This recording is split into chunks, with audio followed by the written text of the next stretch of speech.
Hi ladies, and welcome back to Kindest Milk Breastfeeding Guidance. Today I would like to debunk 5 common breastfeeding myths. Sometimes I find it hard to believe that these common misperceptions about breastfeeding, these common myths still persist in our communities despite the research showing otherwise. So for the 5 myths that we'll cover today, I will leave you the links to the research in the description box below disproving those myths, so that you can arm yourself with the evidence if anyone in your circle is trying to tell you otherwise. And if you would like me to bust more breastfeeding myths in the future, give this video a thumbs up and subscribe to my channel, as there are so many more breastfeeding myths out there, and I was thinking of making a breastfeeding myths busting series. Whilst it is true that the composition of breast milk in terms of the percentages of the key nutrients in breast milk changes when you're introducing solids, the nutritional value of breast milk doesn't just suddenly disappear. In fact, the research has shown that breast milk continues to provide a substantial amount of key nutrients well beyond the first year of life, especially with regards to protein, fats and vitamins in the breast milk. So during the weaning process, protein along with sodium and iron actually increases, while lactose, the breast milk sugar, decreases.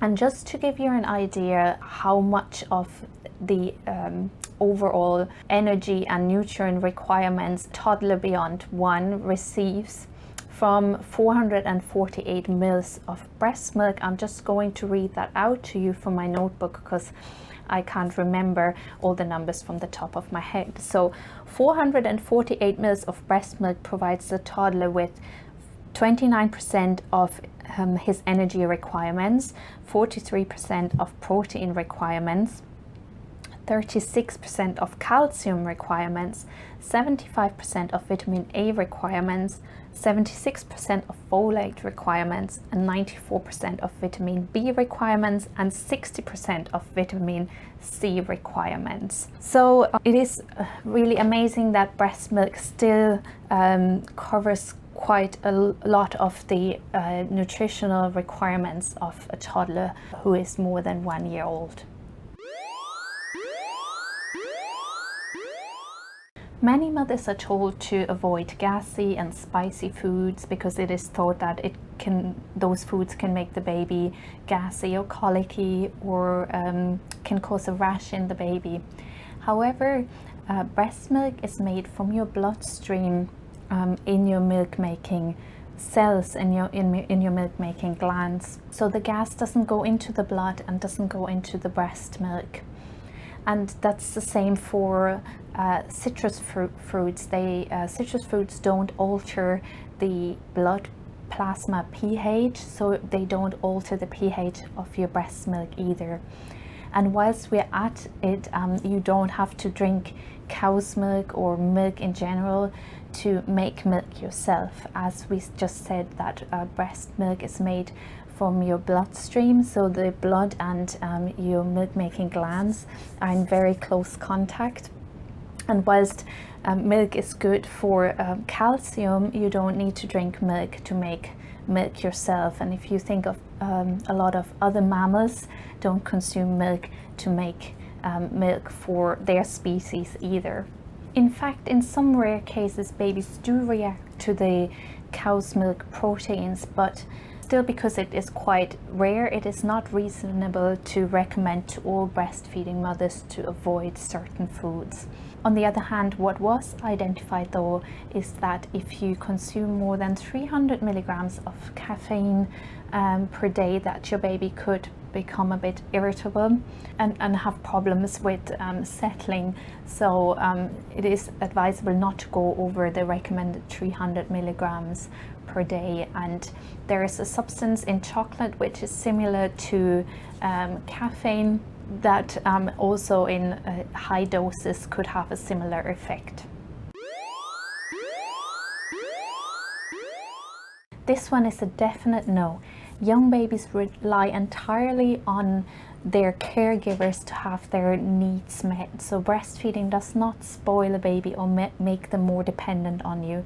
Of course, our babies' personalities are all different, but in general the research has in fact shown that the longer you breastfeed your baby, the more independent they become and the more secure they are within themselves. Here's what Dr. Thomas Hale, the author of Medications and Mother's Milk, says. It is generally accepted that all medications transfer into human milk to some degree, but only rarely does the amount transferred into breast milk produce clinically relevant doses in the infant. Bear in mind that it is always a cost-benefit decision, and the risk of formula has to be taken into account. In most cases, there are safe alternatives if one drug is not compatible with breastfeeding. So always speak to your healthcare provider and your doctor first before taking any medicines when you're breastfeeding.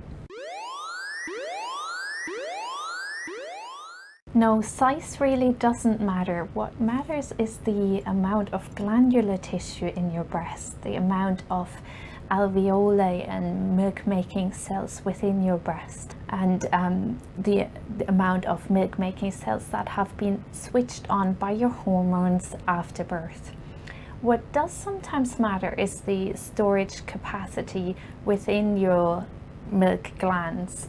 That only means that moms who have a higher storage capacity eventually might be able to go longer between feeds, whereas a mom with a lower storage capacity within their milk-making glands might have to feed more frequently to satisfy her baby.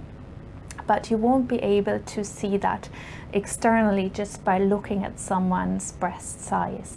A lactation consultant can help you to find the position that works best for you, for your breast size and shape and for your baby. So I hope you enjoyed getting to the bottom of these 5 breastfeeding myths, and I hope that what you heard today will support you to be confident in your breastfeeding decisions. And I'm looking forward to seeing you in the next myth-busting video.